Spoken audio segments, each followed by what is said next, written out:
भावयितव्य है, भावना करने योग्य है।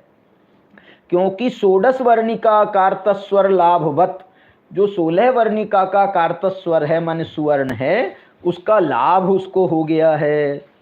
अभेद रत्नत्रय स्वरूप समाधि काले, वो अभेद रत्नत्रय रूप समाधि के काल में है, इसलिए उसको शुद्धने ही सब प्रयोजनो भवति, उसको प्रयोजनवान होता है। निप्रयोजनो न भवति उसको जो है निष्प्रयोजन नहीं है शुद्ध ने, उसको बहुत आनंद आनंद आनंद अतीन्द्रिय आनंद के मस्ती में झूल रहा है वो। व्यवहार देशिदो, व्यवहारेण विकल्पेन भेदेन पर्यायेन दर्शित है। व्यवहार से माने विकल्प से, माने भेद से, माने पर्याय से, देखो 4 अर्थ किए। उसके लिए तो व्यवहार देशितो कहा है, व्यवहार से देशित कहा है, व्यवहार से उपदेशित कहा है। कौन क्या कहा है? व्यवहार ने। क्यों?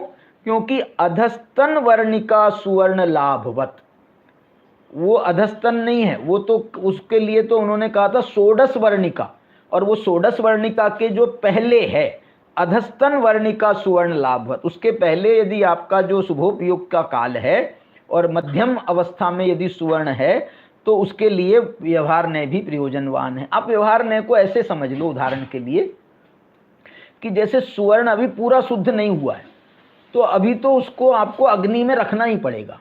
व्यवहार ने जो है आपको जला करके आपकी अशुद्धि को निकालना चाहता है तो आपको अग्नि में रखना ही पड़ेगा।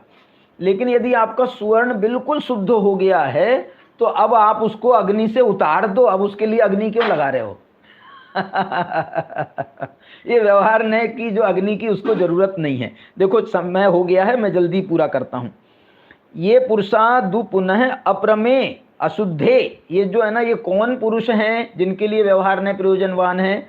बोले अपरम भाव वाले हैं, ये अभी अशुद्ध हैं। अशुद्ध माने वो पहले गुण स्थान वाले अशुद्ध नहीं, अशुद्ध माने मध्यम प्रतिपत्ति को लेना चाहिए। यहाँ पर मध्यम उत्कृष्ट को, परम को उत्कृष्ट कहा और ये अनुत्कृष्ट अपरम को अनुत्कृष्ट माने मध्यम भाव। क्या लिख रहे हैं? देखो स्पष्ट लिख रहे हैं, असंयत सम्यक दृष्टियापेक्षया, चौथे गुण स्थान की बात कह दी। असंयत सम्यक दृष्टियों को श्रावकापेक्षया वा, या श्रावकों की अपेक्षा से बात कहें तो श्रावकों की अपेक्षा से भी ये कहा जा सकता है। ये चौथे गुण स्थान पांचवें गुण स्थान की बात हो गई।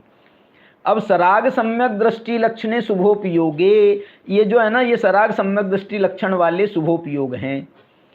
और कह रहे हैं ये तो शुभोपयोग हो गया चौथे पांचवें गुण स्थान वालों के लिए। और प्रमत्ता संप्रमत्त संयतापेक्षया, जो प्रमत्ता प्रमत्त संयत की अपेक्षा से कहा जाए तो जो भेद रत्नत्रय लक्षणे वा, जो भेद रत्नत्रय में स्थित हैं उनको, ये भेद रत्नत्रय सातवें गुण स्थान में भी है ऐसा अर्थ नहीं है। ये कह रहे हैं कि जो मुनिराज हैं, भावलिंगी संत हैं, उनके लिए ये विशेषण बनाया। कौन भावलिंगी संत हैं? जो प्रमत्ता प्रमत्त संयतापेक्षया, जो प्रमत्ता प्रमत्त माने छठे सातवें गुण स्थान में झूलने वाले हैं, वे जब छठे गुण स्थान में भेद रत्नत्रय में स्थित होते हैं तो स्थिता कस्मिन स्थिता जीव पदार्थे तेषाम इति भावार्थ है। तो ऐसे जो जीव हैं जो छठे सातवें गुण स्थान में या चौथे पांचवें गुण स्थान वाले जो जीव हैं उनको ये व्यवहार ने भी प्रयोजनवान है। इस प्रकार से ये कथन इसमें किया है। एवं निश्चय व्यवहार ने व्याख्यान प्रतिपादन रूपेण गाथा द्वयेन पंचम स्थलम कथम, इस प्रकार यहाँ पर जो है इन्होंने अलग अलग स्थल बनाए हैं जयसेनाचार्य ने, तो उसका कथन किया। चलिए अब मैं आपको जो है कल आपको जयचंद जी छाबड़ा का भावार्थ भी सुनाना चाहता हूँ और हमारे प्रभाचंद्राचार्य की टीका के भी जो विशेष अंश हैं उनको आपके सामने रखूँगा। चलिए, जय जिनेन्द्र। समय थोड़ा अधिक हो गया आज, इसलिए क्षमा चाहते हैं। जिनवाणी स्तुति। अनंत धर्मणस्तत्वं पश्यन्ति प्रत्यगात्मनः, अनेकान्तमयी मूर्ति नित्यमेव प्रकाशताम्।